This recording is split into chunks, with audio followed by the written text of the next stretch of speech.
একটা সিদ্ধ করে আলু, সয়াবিন, ময়দা 2 চামচ, অল্প হলুদের গুঁড়ো, অল্প লবণ। এখন এগুলো মেখে নেব। ডো বানিয়ে নিলাম।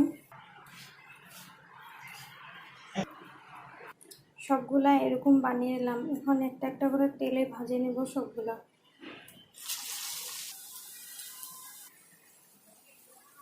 অল্প হলুদ, লবণ, হালকা করে বেগুন ভাজে নেব।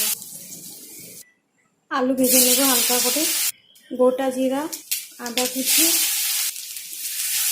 টমেটো কুচি, কাঁচা লঙ্কা, লবণ,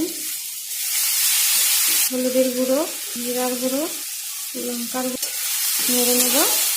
জল দিব। ভেজে রাখা আলু বেগুন দিয়ে দিলাম। ঝোল ফুটে গেছে, বড়াগুলো দিয়ে দেব।